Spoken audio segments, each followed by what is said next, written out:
You know those channels your colleagues keep bragging about? The ones getting all the credit? Yeah, they might be doing squat. Attribution makes every channel look like a hero, even when it's a zero. Incremental tells you who's actually doing the work. It's like a lie detector for your marketing budget. Start using Incremental today. Get your demo at incremental.com. That's INCRMNTAL.com. Mention that you came through the Mobile Dev Memo podcast for a special 15% discount for the first 6 months. The problem is that the distinction needs to be drawn between the competence of the economists and the correctness of their analysis. Hello and welcome to the Mobile Dev Memo podcast. I'm your host, Eric Seufert, and I'm joined today by Philip Black. Philip, welcome to the podcast. Happy to be here. Thank you for finally having me, Eric. We've traded podcasts now a couple times. Yeah, we have. So I was on the Game Economist cast. What was that? That was earlier I always think of in terms of academic years now. So it was earlier in the academic year. So it was like September or October or something. Sounds about right. Yeah. But yeah, no, it's great to have you on. For the benefit of anyone who maybe doesn't know of you from the Game Economist cast or Twig, please introduce yourself. Yes. Hi, I'm Phil. I'm a game economist. And if you don't know what that means, neither do I, is what I like to say. I am a consultant, or at least I have been for the last couple of years. I used to work at Scopely as an analytics games manager. I went over to DICE. That's how I moved to Europe and to Sweden. I worked on Battlefront and Battlefield, as well as some other EA titles there. They just had a lot of interest in game economies. You know, some of their games had like very traditional game economies too. When you think about FIFA has a marketplace. So there was a lot of questions that they were interested in across a variety of products. And then I worked at Amazon Games, spinning up European operations, whatever that was. We could spend a lot of time talking about that. And now I do consulting, which is about like 1/3 mobile, 1/3 PC. And then I would say like one third other weird stuff, you know, whether it be apps or theme parks, whatever it may be. Kind of thinking about strategy, thinking about economics, thinking about building models for a lot of these things, and a lot of experimentation as well. What are theme parks? Fill me in. Yeah. So, well, I mean, look if you were to go to Disney with your friends, one question you might have is like, why is this not a co-op adventure? It seems to have all the pieces that you would need if someone could just figure out how to connect it digitally or just add that meta layer on top. So like, hey, how could we reimagine that as kind of an economy?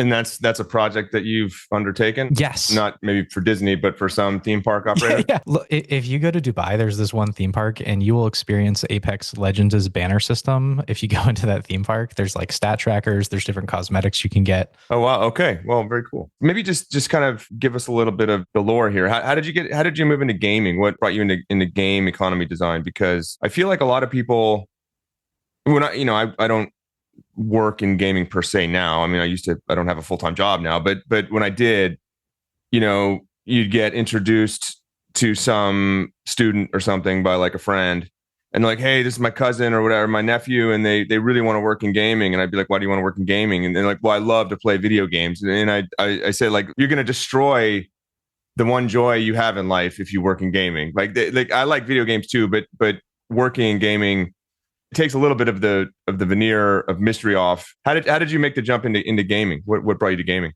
Well, if you remember Yanis Varoufakis, the Greek finance minister who ends up becoming the game economist for Valve, and I say that loosely, he did like 2 blog posts. Yeah, he worked at Valve for like what? It wasn't like a freelance thing or something. It wasn't even a full-time job. It was a contract. Gabe had read one of his books and said, "Can you come on and just like figure out something?" And then he does like 2 blog posts about Valve. One is Valve a spontaneous order itself, and then whether or not like the TF2 economy, you could like solve for equilibrium with keys. And that was pretty much it.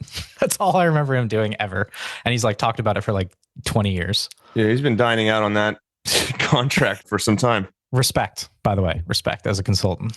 Let him take the W. But that's what made you interested in gaming? Well, look, that was one of the things that at least told me like this is a thing you can do. Previously, I had just been into economics, like just an econ nerd, poli-sci, history, like everything I could possibly eat on the social sciences side.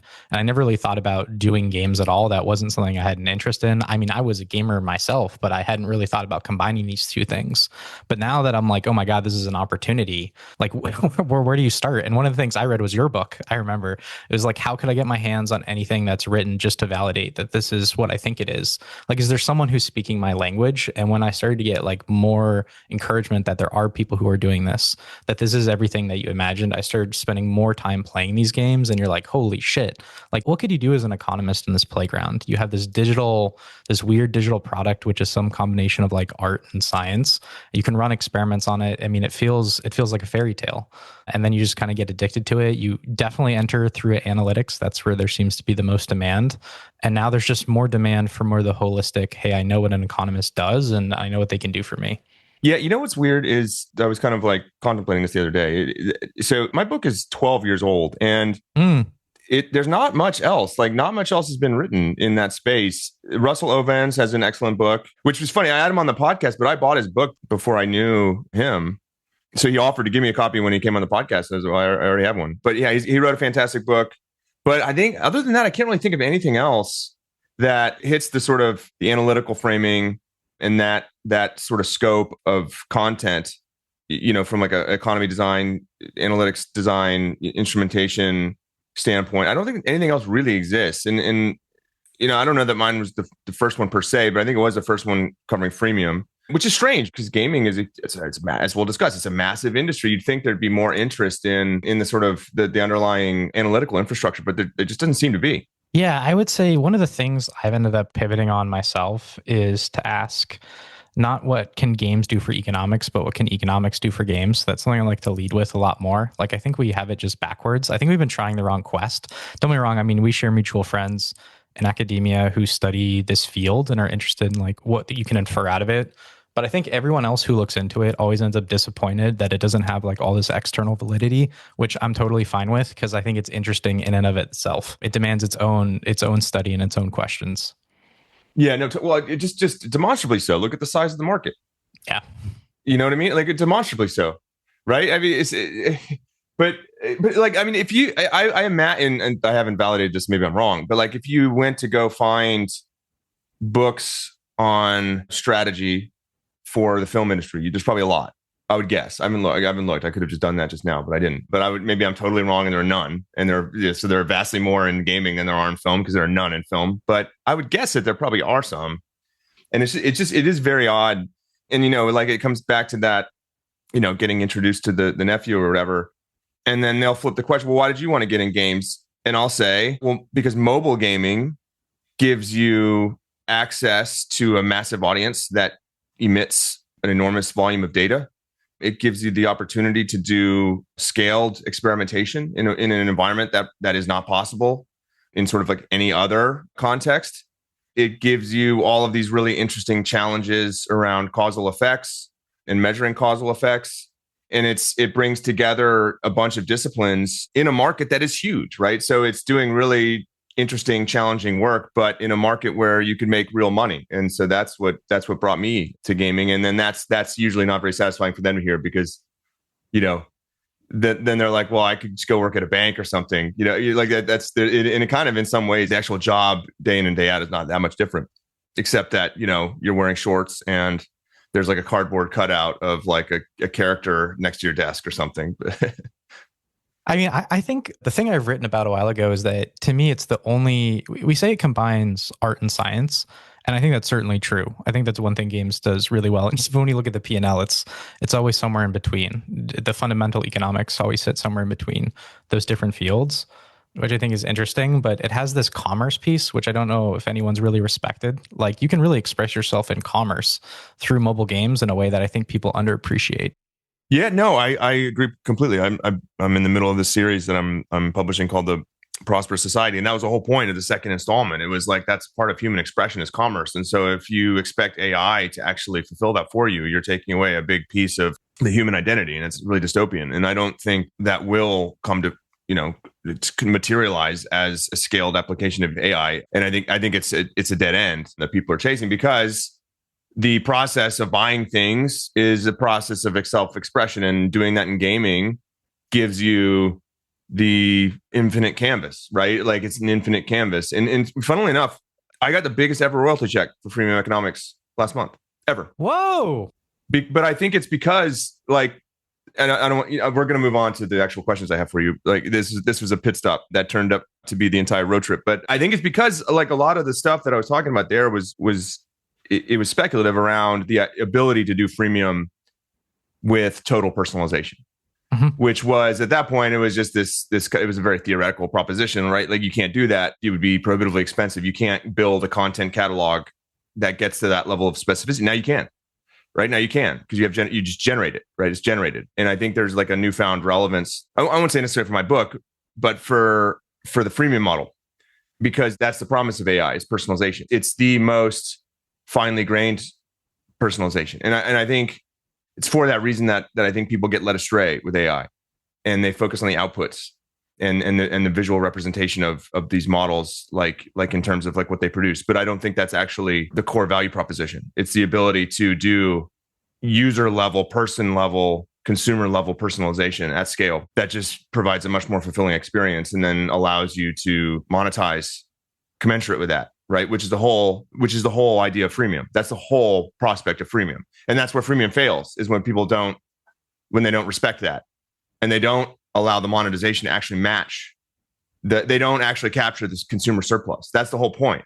You give it all away, right, and you don't actually match the economy to that. But we're going to talk about that. I'm going to jump into the questions. Okay, so what I wanted to bring you on to talk about was you wrote a tweet on Friday. Was it Friday or it's Friday, right? Thursday, Friday? Sounds about right. Gets hazy. You wrote that mobile gaming has evolved into essentially two genres, puzzle and Forex. Walk me through how you got there. Well, I would say there's always three recurring actors in a mobile story, in my opinion. And one of those is UI dynamics, which, I mean, you've made me more aware of than I think everyone, and maybe you really respect it. I think the market has disciplined anyone who doesn't respect UI dynamics. That plays into the story. I think you've got East versus West, which is another like really interesting paradigm in mobile that doesn't get respected enough. That's a part of this story. And then I would say there's this process I call like the Kuhnian genre evolution, if we were to get academic about it. But there's this process in which there are paradigm shifts inside of genres. There are these crises these genres go through. They try to subsume one another. It's very close to a lot of those, you might call it like biology models of game theory, when different organisms interact in an ecosystem. What is the payoff? How do these different games survive? And I would say this process we've seen has resulted in what is now 43% of US iOS revenue, according to Sensor Tower, coming from Forex and puzzle, which to me is pretty remarkable. And then I think the other thing you want to pair it with is the recent revelation that Gossip Harbor, a game by a Chinese firm, has now outgrossed Candy Crush Saga, which is like, wow, it's finally happening. It's been going on for a couple weeks now. That game has scaled to an enormous amount. And so, just thinking about where we are with UA dynamics, I'd really go back to one of the first pieces you published, which was talking about where ATT actually reached majority iOS distribution, when that period was, based on the adoption of the software that had actually activated ATT in, or I think you got the prompt. And then we kind of look at what's happened since then to puzzle and Forex versus other genres. And this is like one of the few places that are actually growing in mobile games, is these two genres. And when we think about Forex, like what is happening in Forex? Well, I think just to keep it brief, like they've figured out how to do a bunch of things. They've figured out how to absorb RPGs. They've figured out how to casualize the art style. And they've also figured out how to build fake ad funnels that I thought would never work. And again, we call them fake, but they're integrated into the core loop now. It's like part of an increasing part of an early onboarding experience is playing something that ultimately isn't representative of the Forex loops. And so at the end of the day, they've been able to scale to these massive levels built on the Forex game economy engine, which is something that we could spend a lot of time talking about, but it allows for almost unlimited LTVs. It's almost like an auction that happens inside of a Forex shard. And that has really interesting dynamics when we think about like bidding on UA.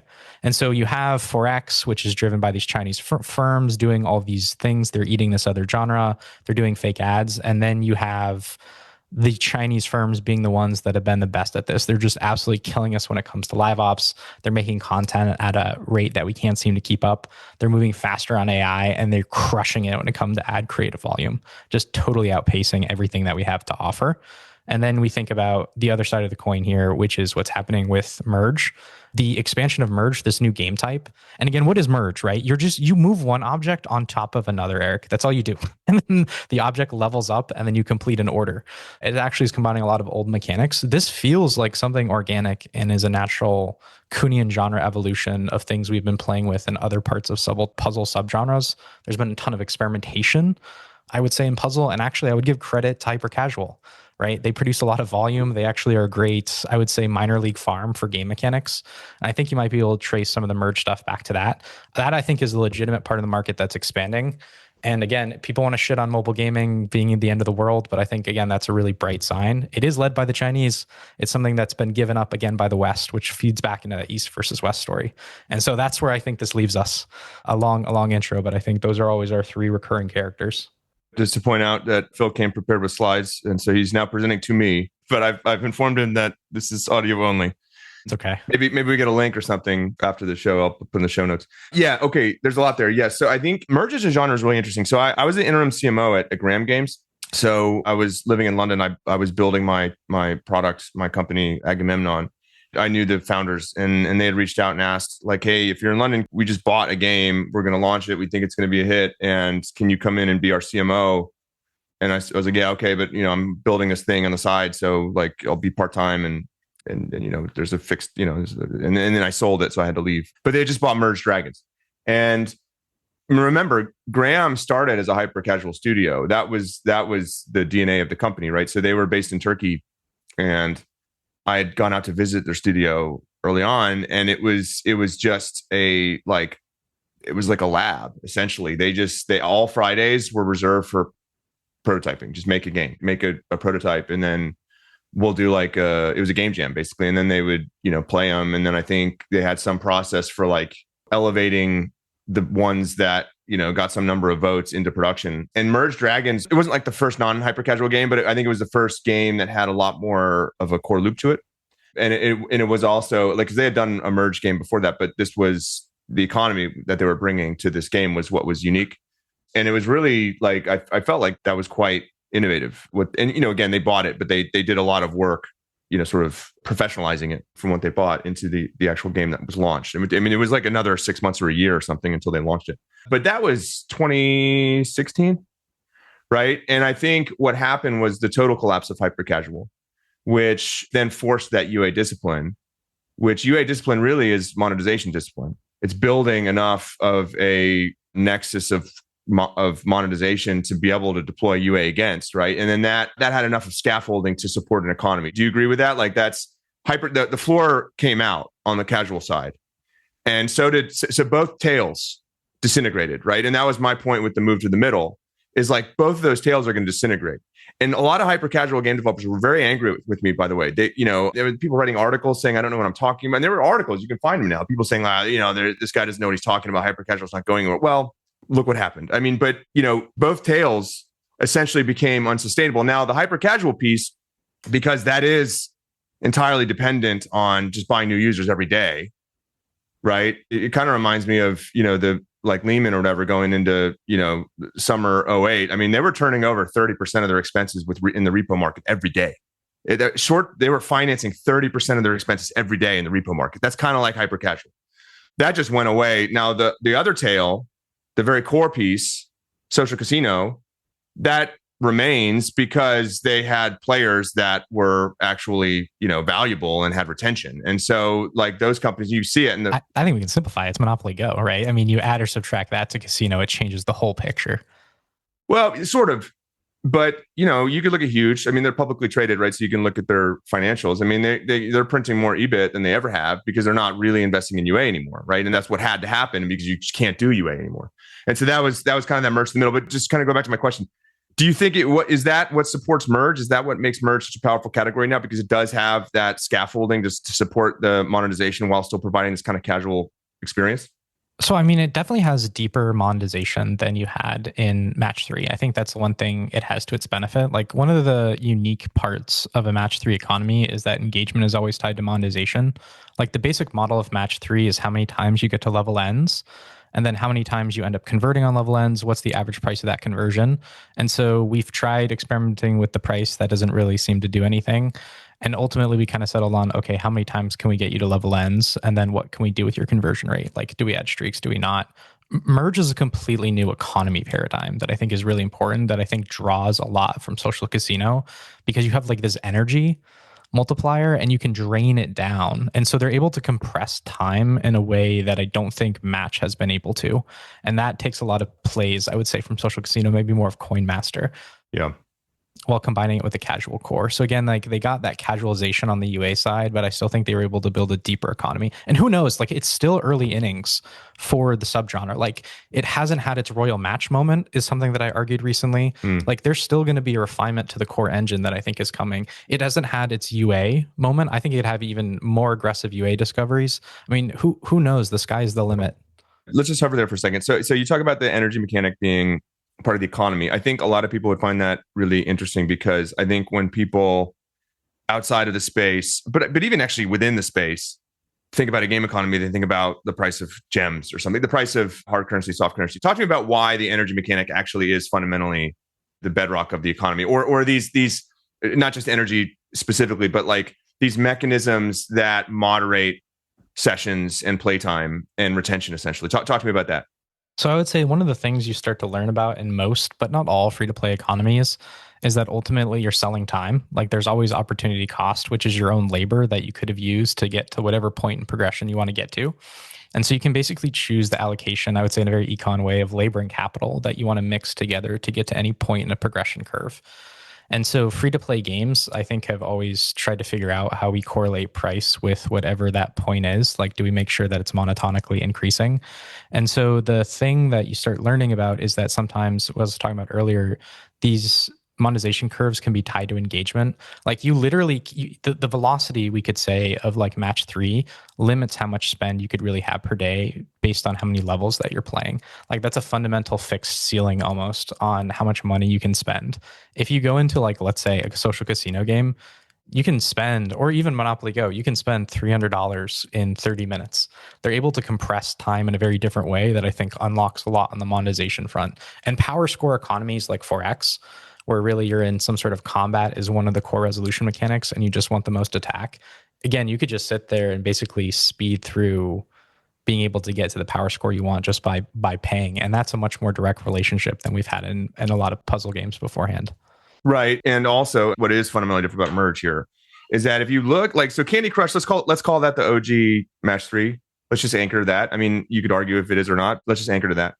You know, when they went public, I mean, I remember the stat because it was such a good rebuttal to the people that said, oh, freemium is corrosive, it's psychologically manipulative, it impoverishes people, they can't control themselves. And it was something like it was 90% of the people who were on the highest level that was available in the game and never paid a cent.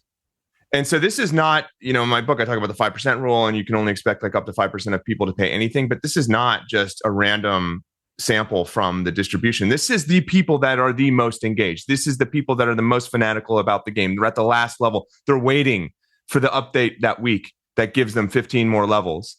And they have never paid. 90% of them never paid a cent. Right. And that talks to you about that skewness of the monetization curve. Right. And like, I think the reality is, though, what you want to do is, and this is kind of just highlighting what you just talked about, is you need to find a way. It's not necessarily about capturing that monetization. It's about moderating the content consumption. Because if you just get on, like in Candy Crush, like again, like let's call it the OG Match 3, it was kind of a primitive, game design. Right. And so, notwithstanding the kind of conspiracies about the AI optimized difficulty at the pain points, right? Which may or may not exist, but I don't think they certainly didn't when they launched that game. I know enough people that could say there was no funny business going on. Right. I feel like I do too, but I wouldn't be surprised if like in the last year, I'm sure they experimented with this, but putting that aside, it was just all you can eat, right? You want to play and eat all the levels, you can do it. And that's actually like a very bad way to run a game, to your point, right? You need to actually control for that. Because ultimately, like the sort of value that you need to trade for is retention. That's true, but here's what I point out: like the way Match 3 ended up abandoning, so they've basically abandoned energy in Match 3, right? This idea that I would call it the token arcade model, right? Insert 25 cents, go play around. Mm-hmm. It's basically not become what you might call binding constraint anymore. You're almost never coming up against it. It's very easy to get new lives because we figured out you can just make more money per level end, and so let's just give you more level ends. And what we'll do is we'll use difficulty as the rationing mechanic. Like that's one way we figured out how to ration people is like, oh, if we just increase difficulty, it takes you more attempts per success. And so that's one way we can ration people is like literally just challenge. Yeah. Well, and another way though is to give them access, but they're not rewarded for the content consumption past some threshold, right? And that was, I give full credit, and this, they may have, borrowed this mechanic from somebody, but I give full credit to Supercell for that with Clash Royale and the chests. It's like, well, your chests are full. You can keep playing. You're not going to gain anything from playing. Yeah, I think that's fair. I mean, like I'm not the biggest fan of wage limits. I don't know. I don't know if it just sends a shiver down your spine, Eric, but it's just, I don't know. I have the heebie-jeebies. Maybe too much time in econ classes. Yeah, well, I mean, sure, as applied to like a labor market, but I mean, yeah, it's interesting to think about that as like a wage, right? Because I suppose it is, but there's a secondary benefit, which is just like the satisfaction of playing, right? But like that's the point, because you could deplete that, or that is a deteriorating effect. And but that's, again, I look at progression as a wage. Right. Okay, then that's fair. And then, yeah, you're right. Okay, then fine. If you do, conceive of it that way, then sure, there's like a wage limit, right? But it's like a time-based wage limit, so it's capped beyond any sort of realistic level, because there are people that like set a timer and then they'll come back to the game when the chips are openable. But I still feel like for most people it's still capped beyond like any sort of practical limit, right? Or is that not the case? Well, I mean, to give you one example, like of ways we've also solved for this, like in Match 3, now you do level looping. So basically you feed in early parts of the levels, or you seed them in some way. So you can basically like recreate sequences so that there's no such thing as end of content. Like you keep going. So I think there's been clever solutions to this. I mean, don't get me wrong, we definitely do things like increase the marginal price per unit of power score, like in most of these games too. So as you get to the end of the curve, like it becomes increasingly or prohibitively expensive to get to whatever the maximum point is in most games. Plenty of mobile growth strategies are still built on broken journeys and incomplete data, and it's costing brands big time. Branch fixes that. It's your AI-powered MMP that unifies your links, measurement, and user experience across every channel to successfully acquire, retain, and engage your app users without wasting spend. Learn more at branch.io. And while you're there, check out Branch's AI Search and Discovery Report, covering insights from more than 300 marketing, growth, and digital leaders on how they're responding to the rise of AI search. Okay, I want to move on to downloads, right? Because I think that was everyone. I saw a lot of articles about this going into 2026 about how, yeah, mobile gaming is growing again, but it's a little deceptive because downloads have basically fallen off a cliff, right? And so really it's just these big players that are they've gotten better at monetizing, and they've got these big franchises, but downloads are, they're shrinking, they're negative growth year over year. And so just because the market's growing doesn't mean there's like a lot of opportunity, because it's all sort of being captured by the big companies. And look, I think that is the case. I mean, I'm not arguing with that. I think the issue is a little bit more nuanced than that. And let me lay out a hypothesis, and you can tell me what you think, but I also want to get your thoughts here. So first of all, I mean, I wrote about the mobile gaming have and have nots like 2 years ago, right? Like if you looked at that point, like the top grossing games, yeah, there were new entrants, right? But it was Scopely and Dream, and it was Royal Match and Monopoly Go, and they were performing better than any other game, right? So I mean, like these were new games at that time that were out making more money than these established legacy games. And so yeah, they're obviously, and my point was like, yeah, it's feast or famine, but like a well capitalized and experience dense team can feast even if it's new, right? And at that point Dream was still startup-y, and and Scopely's not, but that was a new game nonetheless, Monopoly Go at the time. And what I think people are maybe mistaking here in this analysis of the install number being down is that Android instituted a much stricter gate for new game publishing that is like AI empowered, right? So it's still a fully automated process. It's not the human review that Apple does, but it's much stricter. And my sense is, and this is just I mean, I haven't like validated this, but it's impossible to validate. And I don't think a lot of the tools are, are good at this anymore, but we'll get to that maybe later. But all you really did was cut a big chunk of the tail off for games that weren't monetizing at all anyway. And if you look at the differential between new game upload or new app uploads on the App Store versus Android, I think that validates that, because the App Store was up 84% year on year in Q1. Android was not up at all. And so a lot of that AI stuff is not being caught in the filter on the App Store, but it is on Android. And so the App Store drives a lot fewer downloads on an absolute basis. My sense is that this new filter just excised a lot of installs that were essentially zero value. And so, yeah, there's fewer installs, but there are fewer $0 installs. There are fewer installs that were driving no value. And so you are reducing the denominator, but you're not changing the numerator at all. That seems like a reasonable hypothesis to me. Look, I can never get anything out of looking at downloads. I feel like there's always some sort of fraud or weird thing. Whenever I look at App Store rankings, I always have to filter out hyper casual. I feel like it's really hard to get signal out of downloads. Feel free to tell me if I'm wrong on this one, but I've never found it to be trustworthy. Like how am I supposed to separate saturation from it just feels like there's a million different effects. And not only that, there are effects within each country too that I struggle with. Well, no, but that's my point, right? And that's my point. That's why just looking at these numbers, like broadly market level, people are drawing the wrong conclusion. They're drawing this conclusion that like UA is impossible. It's like it's all legacy games and they're just getting better at live ops because they've reinvested money there. And I just don't think that's true. And so I pulled the numbers before we started recording, but like if you look at the top 10 games in the US App Store most downloaded, all but 3 were launched 2024 or later. So tell me about a crisis in installs. Tell me about it. It's impossible to do UA. No, it seems like it's actually UA is maybe more accessible. I think that's actually a lot of turnover, right? In the top downloaded chart.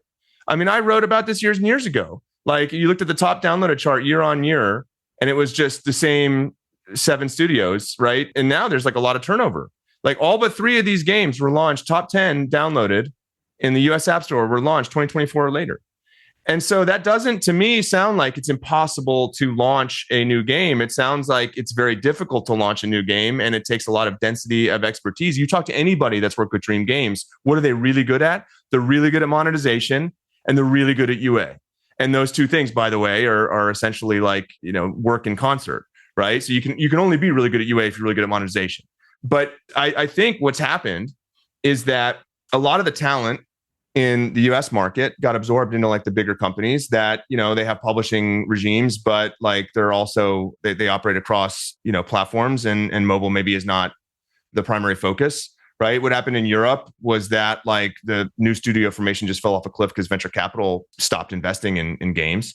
And in Turkey, you have this density of talents, a lot of which came out of Peak Games. They went on to form numerous studios that are doing very well. And then China. And China, they have a lot of people that they can throw at this problem. To your point, they can produce thousands of creative variations every week. And it's not AI slop. It's, in a lot of cases, it's artists making the original variations. And then they'll obviously create variations from those with AI tools. But so I think like that to me is what's happening. It's a totally new operating paradigm. It absolutely is possible to launch a new game into the top 10 downloaded this year if you wanted to, but you need this density of talent that just doesn't exist in the US. And you need infrastructure that a lot of the big publishers in the US don't have. And you need the ability to adapt and to upgrade your infrastructure, which a lot of the big studios in the US don't have. In Europe, that was always kind of driven by like startups turning over. And so by definition, they had a lot of new and innovative approaches, but that's just not happening anymore. And then, in Israel, it was mostly social casino. And then in Turkey, there's this explosive growth. In China, there's this explosive growth because there is more turnover. There is more sort of, willingness to update sort of operating principles. And in China, they have a lot of manpower and also like the very innovative, creative economy there. And so they are adapting to the new operating norms. And so I do think this idea that like it's impossible to launch a new game because UA is dead is a misread of these numbers because it's a misread of what caused them. I think that's fair. I would say it's also interesting that every time a game scales, usually in this category recently, it's always like clouded by accusations of like scaling unprofitably or like negative ROAS or something. there's always some sort of like air of suspicion around whether or not this is feasible. But don't you think there's at least something to the idea that, like, I've always thought about mobile gaming in particular as closer to a perfectly competitive market where things basically, I don't want to say they don't get bid down to the cost of production, but they move in that direction, right? There's very little modes. Everyone copies from one another. You can't really hold on to any intellectual property. I mean, UA moves at the lightest speed, even more so with UA. Do you think the United States has lost its comparative advantage in content? Yeah, and I think it's worse than that. I think the United States has more or less lost its advantage in machine learning. And that's a bigger problem. We don't produce nearly enough machine learning engineers, people that are fluent in that space. And that is the modern, industrial tech economy. That is it. And it's actually very scary. But putting that aside, yes, I do think that, like, look, you talk to these legacy publishers and they're operating in the Stone Age. So I saw, and I don't want to like denigrate what people are doing, right?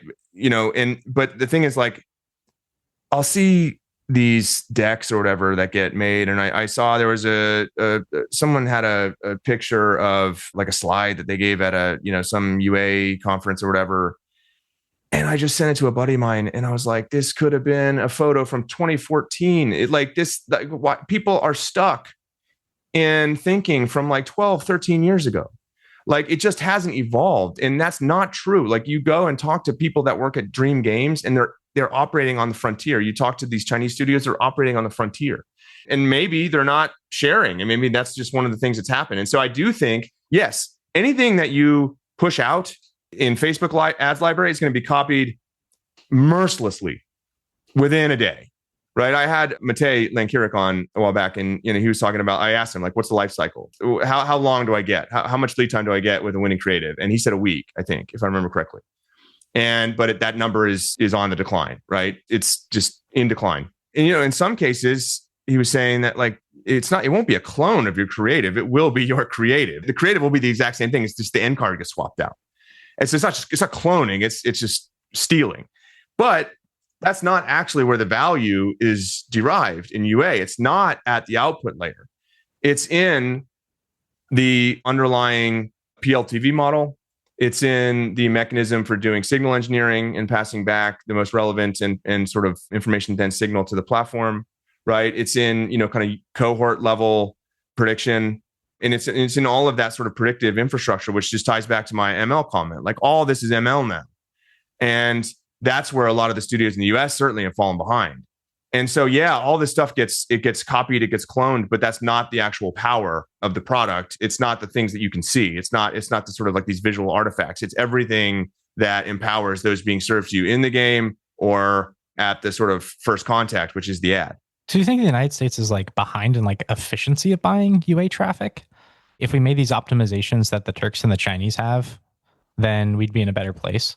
You think if the Swedes had made this optimization for Candy Crush, they would have been able to, counteract against Gossip Harbor? I mean, Gossip Harbor is on its own trajectory. Right.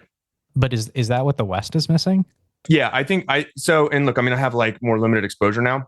I don't like actively, I do consulting like selectively. So I see, but like big companies, right? And it's at like maybe a higher altitude than I would need to get like really specific in answering this question. But yes, I do believe so.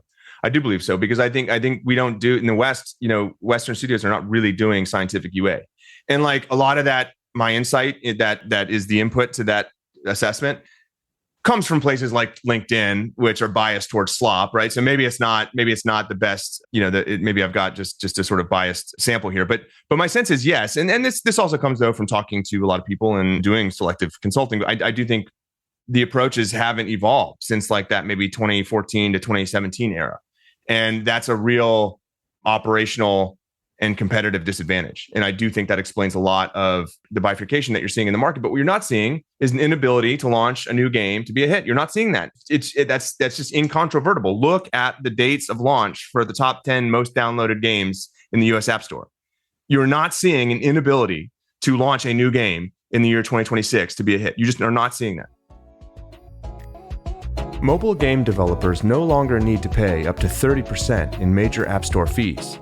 With Xsola Web Shop, you can create a direct storefront, cut fees down to as low as 5%, and keep players engaged with bundles, rewards, and analytics. Start today at xsola.com. That's XSOLLA.com. or use the link in the episode show notes. So we're seeing mobile games M&A pick up again. Does this result in further genre concentration, or could we see diversification as a result of this? Look, I mean, is it really picking up? It's always hard to tell. These are like rare events. Like outliers can really drive a lot of this analysis. I'm scared about that as always. But I guess it is picking up again, but it doesn't feel like valuations are up. Like, I mean, it feels like it's more like it's residing. It's shrugging towards being back again. Something of that nature. I don't know. Tell me more if my read is off here, but I don't know if there's anything really exciting again in M&A. Well, we've had a number of big blockbuster deals, Moonton being, the biggest, and that obviously is, but that's like a Chinese sell-off. That's like a bad, well, okay, yes, but that is captured in the headline number. But we've seen a lot more studio acquisitions, right? So like, I mean, I just know this from my friends at Areem. I mean, they're posting a Tombstone, once a month. And these are not billion plus stuff that makes the Wall Street Journal, but still, it seems like there's more of a cadence of M&A now. I mean, look, Pixel Flow I think was really exciting, but like that game has underperformed since it was purchased. Moonton, which you just talked about, was selling from a position of extreme weakness, I would argue, rather than strength. Like Action RPG is way down, their portfolio is way down. I guess Dream is kind of interesting, but I don't know, what does that acquisition do? I guess it returns money to people. That's interesting, but does it like enable them to do anything that they couldn't have otherwise done? I don't know, it just doesn't seem exciting. I guess Scopely seems the most exciting here. Like they have Neon Tech. I thought that was really fun. But a lot of their other acquisitions have also gone by the wayside. Like you remember Tag Games, what happened to them? Digit's kind of fallen by the wayside. Pixel Flow doesn't look like it's going anywhere. There's been some huge misses. Miniclip, Easy Brain, and like, I don't know, has that been explosive growth? I don't know. It just feels like the outs should be bigger here, and that would also help valuations. Okay. But let's say that it does pick up. Do you think that just results in more concentration, or is that, is that going to lead to category expansion and adjacency exploration? Because that was the outcome of like the 2017-ish boom, you remember, of M&A. I would say, like, look, I go back to the perfect competition model. Like if there are economic profits to be had, new firms enter the market and compete for those profits. Like I think this market responds very well to incentives, and I think it responds pretty quickly. So like if companies get sold on one end, then there's going to be new companies coming in on the other end. What about AI generated games? Are we seeing any traction there? Any games being launched with AI that are worth talking about? No, fuck no. Complete waste of time. Complete waste of time. No one's doing this shit. It's really disappointing. Like, look, you wrote a piece a while ago about the stages of UA creative. Yeah. Which I thought was like really apt. I definitely see it there. I mean, I literally see it in my Instagram feed. Just click on all these things. You can see the AI ads. You can see the move into this like Pixar style art, which had already been happening beforehand. Again, Chinese, Turks mastering this shit. But AI games have been disappointing. Like I had a piece coming out on this, but I think we've really abandoned the engineer founder. I think they're completely by the wayside. I think you look at the founders in games, they're not the original engineer. They're not the Tim Sweeneys who had some technical background. It's not the Carmacks of the world. It's not Will Wrights. And I think we're losing our connection to the actual technology, which is the driving force in video games. Like we talked about art and commerce, but technology is the most important. It's the thing that makes it video games. And I think we've lost sight of that. So we're not seeing it through the funnel. We're not seeing the ideas. Mobile studios don't take risks like this. This will happen in indie Steam. This is where this will start. We've seen so many trends in mobile gaming start in indie Steam. We talked about hyper casual. I would go even one step earlier on the farm system. It'd be indie Steam. I mean, this is where like you can so many of Habby's games have come from. This is where the UA for Kingshot came from. Yeah. It is an incredible farm league in and of itself, but it's not going to happen in mobile, in my opinion. What did you make of the Crimson Desert Furor with the like AI generated placeholder art, and people are up in arms about it because they didn't disclose it? I mean, so there's always going to be, the Reddit agenda represents a certain voice in the internet, and then particularly in HD gaming. And so does this voice matter? Well, I would tell you for mobile gaming, it never does. I mean, there's a subreddit I remember dedicated to The Walking Dead. It was just like Hate Scopely Tuesdays or something along those lines. There's always been, this has always been the case. There's allowed further against free-to-play games by some consumers. And on Reddit, it's worse for PC console games. It's just not a large share of DAU. So they've aligned on an agenda, which is anti-AI assets. It won't matter for mobile gaming, and no one will talk about it. They don't want to make the issue more salient in PC console, which I think is a smart strategy. Same thing we played for monetization when there was loot box controversy, reduce the salience. Yeah. I can't imagine that there would be that same intense inherent hostility to it in mobile gaming.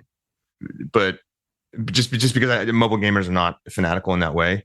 But I agree with you. I think it's just so. First of all, I think the impact of AI is invisible. I mean, there has been a tremendous impact on studio operations in terms of certainly in the UA space.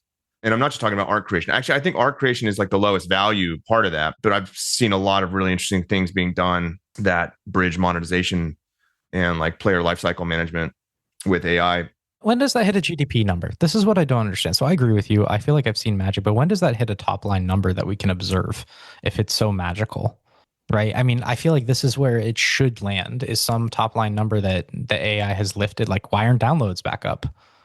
If we got better at discovery process through all this UA creative that AI can generate. But that's my point. Like, so first of all, I think it has the UA layer, certainly. But again, keep in mind, like, who's investing in this stuff? It's the big companies. It's not small studios that can do this right now. And so I do think that there's a deck going around in some big company that shows like, hey, we instituted this system and it drove like 4%, 5% incremental conversions, right? And like, that's important, you know, and you look at Meta's earnings and it's like they drove 10% improvement in Instagram Reels engagement from an optimization to their recommendation system. And those are important boosts, right? And that trickles down to every other aspect of monetization. I do. So you're asking like, when is it apparent in revenue numbers? Like broadly? Well, no, I think but my point is, I think it is. You won't be able to parse apart the impacts at the individual company level layer because no one's going to explain that to you. No one's going to tell you how they're using it or what the outcome is. Because this right now, this is secret sauce stuff. This is not something that you explain in a GDC presentation or a blog post. It isn't. This is very, very sensitive competitive intelligence or advantage. And so you wouldn't just give it away. But I do think studios are applying this to like great effect now. Now, when does it trickle? When does it become so impactful that you see it in the top line numbers? I think probably when we look back at 2026 revenue, we'll see effects of that. But again, it's the biggest companies that can implement it. And when does it become available to the small startups? It becomes available when the biggest companies make it available. And that'll be like, ask yourself, has Axon increased revenue broadly for mobile gaming? Yes, it has. It has. So that's a GDP number. And that's AI. That's an impact of AI, right? And so, like, I do think, but it's going to be the biggest companies that make this stuff available. And it won't be, I don't think it'll be SaaS tools. I think it'll be the biggest companies making these available, mostly at the UA layer, but also maybe with production. But then and then it'll be like smaller studios that build this stuff as part of the game development process, and they get gobbled up. They get acquired. So if this is the case, and this is the same question when we talk about like D2C, do you really think, like, I call it like the marginal propensity to ad networks? Like when you see these increases, we could call it increases, what, in LTV from like better matching from ads, or more efficient matching from the different volume of ad creative. It's just the algorithm can act on a bigger supply, it can find yada, yada, yada. Do all these gains go to the ad network, or do you think some of them also go to the game provider, right? And it's the same thing with D2C, right? Are all the D2C just getting bid? Because once LTV is higher, then you just bid higher in the ad auction, right? 100%. Yep, you bid more. So you got to think about, like, what's the marginal propensity for the ad network when you get gains like this? Do you think it's 100%? And now I get to turn the tables a little bit because I wanted to ask you for this for a little bit. It's like 95%. But where does the value? Or between 95 and 100. Wow. Or more, or it's 110 if the studios aren't good at doing PLTV. So that speaks to that's a perfect competition result, though, I would argue. Yeah. Like that falls straight out of the model. But you can see that why that's frustrating, though, when people learn that like all my gains basically get bid away. But where does the value come from in the first place? It comes from UA. It comes from these platforms. If they didn't exist, you'd have zero. So thank them. No, I completely agree with you. I think, but I mean, like what you want to do is you want to form a cartel. That's what they're looking for. To restrict supply and raise price. I think that's the only way out of this. But this is the mobile gaming nature, though.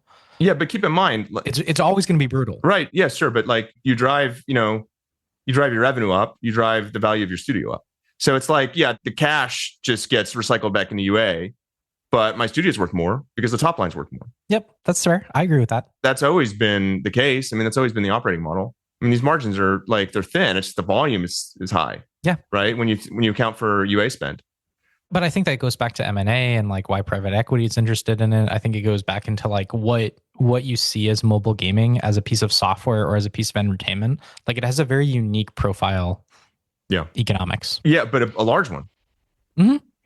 like a huge footprint in terms of TAM. And like, so I think like it's that's, and maybe that needs like, so look, this is like maybe this is like a short-term dynamic because, the point that you're shadow boxing is like, at some point, like if I just keep recycling this extra money that I'm making as a result of these tools, I'm only enriching the ad networks really. And there are massive margins.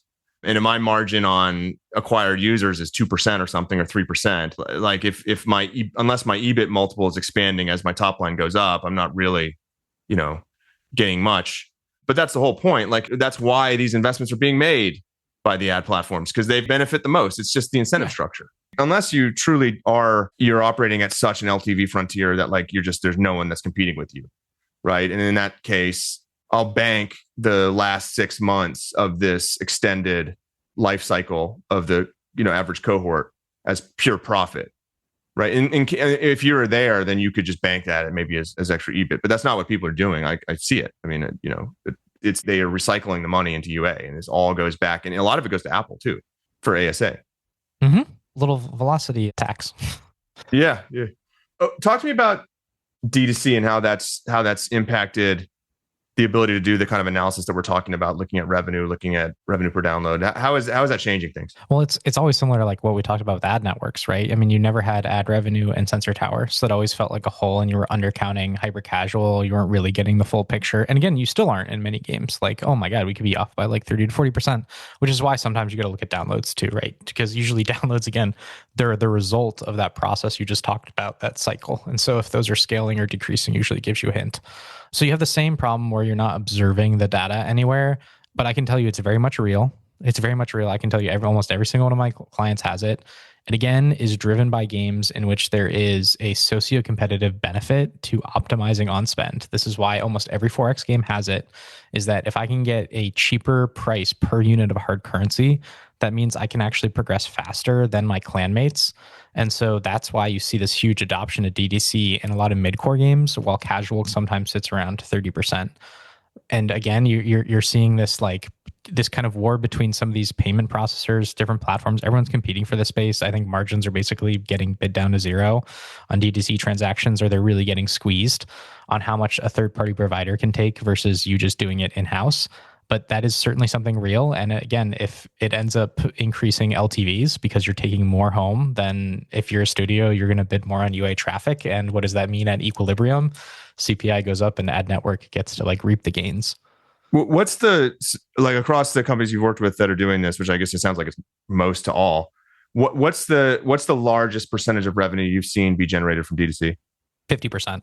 50%. I would say the other thing you just got to keep in mind is that there are time series effects.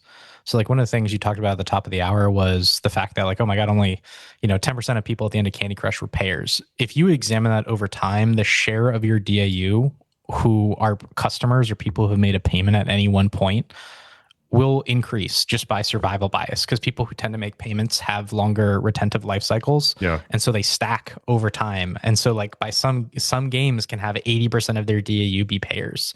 And so like you can have these survival bias effects. So D2C revenue can also increase over time. But I personally have observed as much as 60% in a 4X title. And how are they implementing that? Was that just moving the existing catalog into a web shop, or were they applying some science there?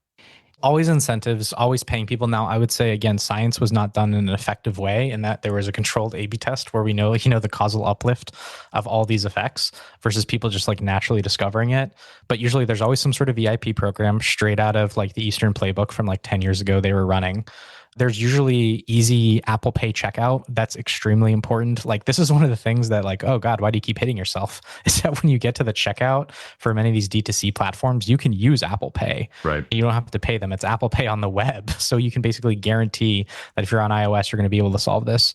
And the linking out is becoming far more aggressive. So now Clash Royale has a link out where you claim a free daily reward by going to the web store, which loads very quickly.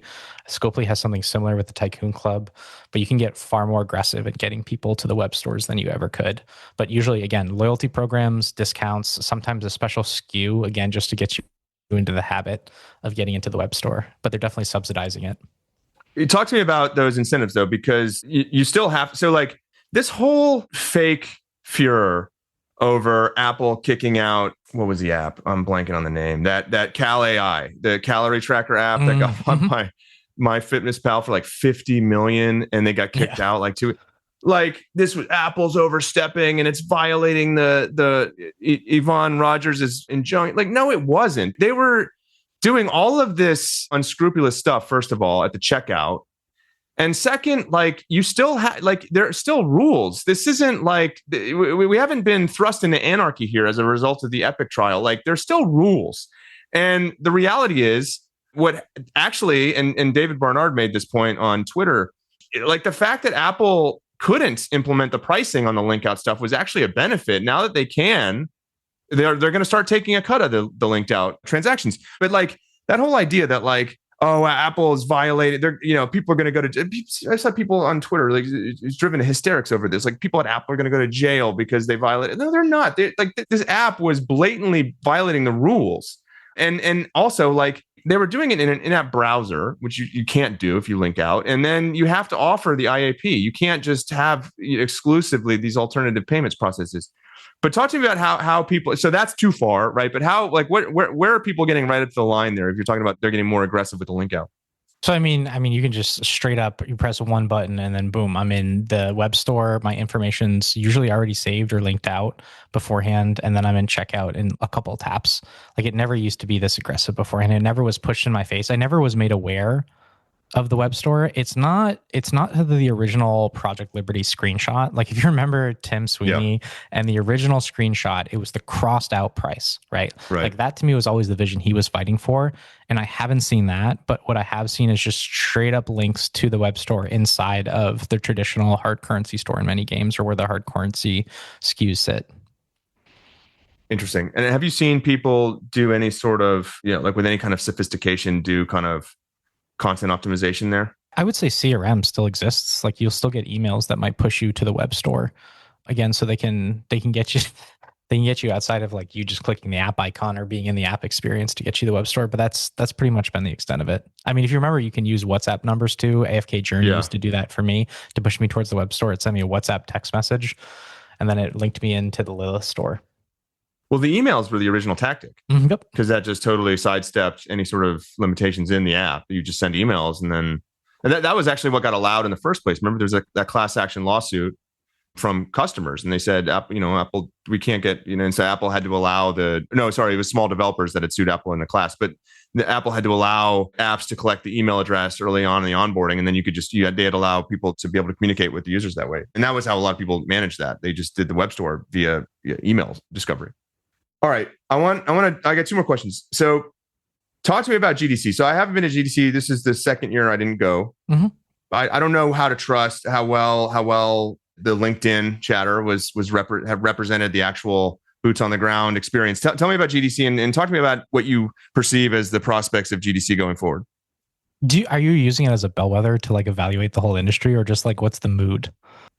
And I think people are more dour than they need to be. And I think that if you had a better representation of studios there, you would probably be more optimistic. But I don't want to lead the witness here. I did not find that to be the case. And maybe it's survival bias and all the marginal people got removed. So now it's only like the excited people who are happy to be there.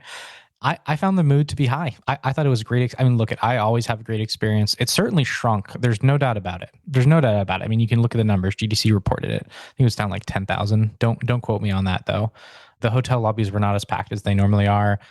I had a great time. I think everyone else who went usually has a great time. I didn't think there was any dour moods or sour moods. I think there's always news about I think the unemployment news has become a vicious cycle. And the thing I always like to point out is that we don't know what hiring is like. Don't get me wrong, I don't think hiring is outpacing the closure of studios. I'm certain there's been a net loss. Like again, demand fell out the floor. We overestimated demand, and labor markets are going to correct. They're slow, right? We know they're sticky, so they take longer. And this has been a slow process. And I think people want to reach equilibrium, but we don't know what hiring is, right? It's not zero. I can tell you that. So I think until that ends, though, that's going to be like basically torture, water torture for developers. And so that was always in the mood. But besides that, like AI was more affirmatively on the menu than I expected. Again, it's not what you're reading about. More people are curious. They're AI curious. What like talk to me about like what did you see that you thought was inspiring or insightful related to AI? So they had a AI session. They have these open sessions where everyone just kind of basically gathers in a room and then they throw a cube with a microphone around if you want to know what really happens behind those doors. And it ends up being, I think, a pretty well moderated discussion. So I sat in on 2 days worth of that. Again, not for the whole session, but for subsections of them. And of course, you have people who self-selected into a conversation about AI, but almost all of it was super productive conversations. It was trying to think through whether or not there was any legal exposure, which remains on a lot of people's minds. I can tell you that. Like, oh my God, am I violating? Do I have copyright over the assets that AI produces? Was like a hot topic that was of debate. Trying to figure out like where you hand things off between a model and actually hiring someone to do the work, I think was another interesting conversation. Integration with the 15 million different tools. But it was mostly about trying to unlock this as a productivity tool than anything else. Yeah. Okay. But that's not unique to gaming. No, that's the problem that I haven't seen is no one is thinking about what are the AI first game designs? How do you use AI to create new experiences that you couldn't otherwise have? Like this is the only way I see us growing our TAM at the moment. I don't think it's going to come through making a faster horse. That doesn't seem viable to me. Does TAM need to grow? Isn't it already kind of saturated? Look, I think Roblox hit a fundamental limit. No, when you look at how many kids they have, the first decrease in DAU, in forever. And they were sitting at 1 in 4 kids in the United States. I forget the age range, but I mean, it was even half, I think, depending on the cut of kids. I always looked at that as a positive demographic signal for us because how many of those people can we retain going forward? Like, think about it like a life cycle. Like, this to me is us basically stacking highly interested gamers. And that to me, if you just multiply this out, if we stack this wave of Roblox players, even if it decreases, that means total TAM will increase over time. So I think, does it need to expand? No, but like, look, I mean, I'll take anything that can help us win. And I think this is one thing that's positive. So here's what I think we'll get from AI. I don't think it's TAM expansion. I think it's engagement expansion.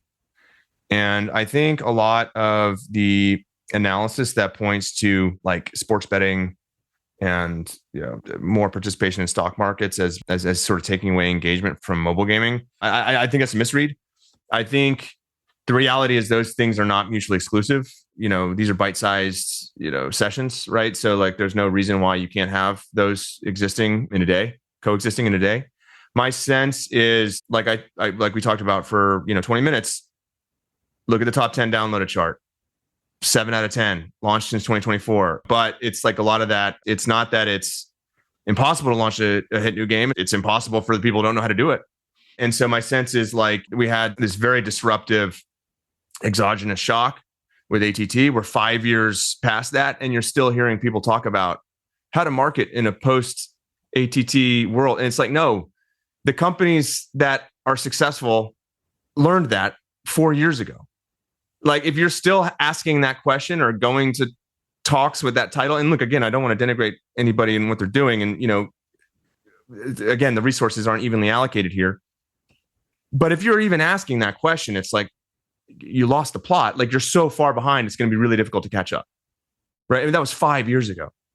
Like, if you're still talking about that as an operational challenge, it's not just that you're behind, it's that you're impossibly behind. Right? And I think it would just make a lot of sense to look at the companies that are doing that well and try to reverse engineer what they're doing. But yeah, Roblox is down 20% after their earnings. I mean, they had a weak 2026 guide too. Let's see. There's a lot riding on them. Well, yeah, but I think, that also felt like it wasn't the right bellwether for gaming. I think a lot of people repackaged their metaverse enthusiasm into Roblox as a story. And if that crumbles too, then, well, maybe that whole project just never had any merit, which I don't think it did. But okay, we don't need to go there. All right, I know we're way over. I want to ask you one last question. What's the most interesting thing you're seeing in economy design? I would say, I'm going to be personally biased here. War bonds, I think, are really interesting. If you've ever played Helldivers 2, it's their version of the Battle Pass, and it solves a lot of fundamental problems with the Battle Pass, which is, I would argue, probably the biggest innovation in monetization design in a decade was Battle Pass. I mean, not, in the last 10 years, but it basically gets popularized in Dota 2. I would argue, and then Fortnite takes it, and I'm sure you could point to examples before it. But your traditional battle pass, right? It usually every 3 months you charge $10. Usually there was 100 tiers worth of content that you could upgrade as you go along the pass. You could choose at any time to pay $10 and get the premium lane, and you would earn all the rewards that you had gotten up until the level that you had progressed to. And remember, you only had a certain amount of time to be able to earn the rewards. You only had usually 3 months. New battle pass would come. That ended up forming, I would say, the delusion of many mid-price premium studios is what you could use as a revenue stream. People figured out it was more of like an engagement driver than a monetization driver. And how do you solve for this? I wrote a piece about this a while ago. Just build a model. What's $10 divided by 30 days, or 90 days on a 3-month cycle? That's your average daily monetization cap per day. And that's going to be far less than $1 just dividing by 90. And so that's very low for a free-to-play game. You can't support the LTVs you need. And so the war bond system, I would argue, is an iteration, a kind of Kuhnian evolution of trying to solve some of those problems, which is that, what will happen is that we'll stack battle passes. So if you remember, battle pass was only available for players who would play in those 3-month periods. And I always like to point out, people, if the Disney Vault is the revenue maximizing strategy, would HBO make more money if they only had Game of Thrones available for 30 days in a month? Of course they wouldn't. We think that's an absolute farce, but yet we believe this is the right strategy for content. And we've started to move away from this. We start to have more permanent stores. War Bonds falls in the same mechanic where you can buy as many of you as you want of them. They stack over time. So you could go into the game day one, maybe it's been a year since development, and you can buy 4 War Bonds at once. So that's one piece, is just stacking the War Bonds so you don't have to be pressured into them at any one time. And then you also have the ability to choose which items you want in a war bond. So rather than this lane we were talking about, you choose from a page. And then when you're reached a certain amount within a page, you can flip to the next page. So you have some level of autonomy. And so this to me has been a huge innovation and monetization design for a lot of HD games. It solves a lot of problems. You can stack content. You can stack monetization. I think it's a big winner. And I think you're seeing more games do it. Anything else that's like more mobile specific? Oh, I would say absolutely. We've seen more event box design. I think this really comes out of the East, where you basically have a fixed pool of items. And then what's happening is you're sampling without replacement. So you're going in, you're removing an item from the pool, you're getting rewarded. And then the drop weights or the drop rates are getting recalculated now that it's been removed from the pool. And sometimes what the Eastern games will do is they'll increase price proportionally with that. So the game also becomes more expensive to play. But you're seeing a lot more of, I would argue, kind of like Eastern RNG or gambling design come into live ops, and those games be popular in the West. Phil, this was great. Tell people where they can interact with you online, where they can consume your insights online. Yes, I am on LinkedIn, unfortunately or fortunately. I have my own blog, gameeconomistconsulting.com/blog, where I subscribe. I don't know, don't drop a like. There's no commenting feature. And I'm also on the Game Economist Cast, which is my own podcast. And then there's also This Week in Games on Deconstructor Fun. Thank you so much. Thank you for having me.